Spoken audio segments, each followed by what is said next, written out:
ত্রয়োদশ জাতীয় সংসদ নির্বাচনে রিটার্নিং কর্মকর্তার মনোনয়নপত্র বাতিল ও গ্রহণের বিরুদ্ধে আপিল গ্রহণ করা হবে আজ থেকে, চলবে ৯ জানুয়ারি পর্যন্ত। আপিল দাখিল করতে হবে নির্বাচন কমিশনে। এজন্য নির্বাচন ভবনের সামনে স্থাপন করা হয়েছে 10টি বুথ। পুরো দেশকে ভাগ করা হয়েছে 10টি অঞ্চলে। নির্দিষ্ট বুথে গিয়ে নির্দিষ্ট জেলার সংক্ষুব্ধ প্রার্থীরা আপিল করতে পারবেন। আর আপিলের শুনানি শুরু হবে 10 জানুয়ারি, চলবে 18 জানুয়ারি পর্যন্ত।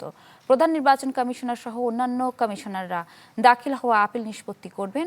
এরই মধ্যে রিটার্নিং কর্মকর্তারা 300 আসনে দাখিল হওয়া 2568টি মনোনয়ন যাচাই বাছাই সম্পন্ন করেছেন, যেখানে 1842টি মনোনয়ন বৈধ হয়েছে, 723টি মনোনয়ন বাতিল করা হয়েছে। সিইসি এএমএম নাসির উদ্দিন জানান, নির্বাচনের পরিবেশ ভালো আছে, অবাধ ও সুষ্ঠু নির্বাচনের আশা করেন তিনি।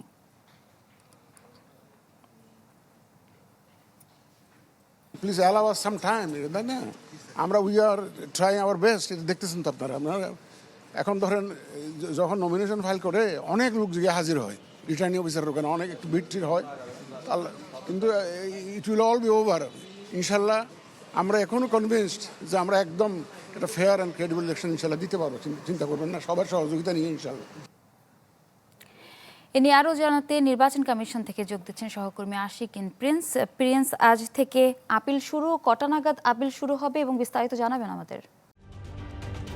ঢালাইয়ে দৃঢ়তা, নির্মাণে নিশ্চয়তা, প্রিমিয়ার সিমেন্ট, ঢালাইয়ের রাজা। কিছুক্ষণের মধ্যেই আপিল গ্রহণ শুরু হবে এবং নির্বাচন কমিশনের যে কর্মকর্তারা রয়েছেন তারা সেই আপিলগুলো করবেন এবং আপিল গ্রহণে চলবে 9 জানুয়ারি পর্যন্ত।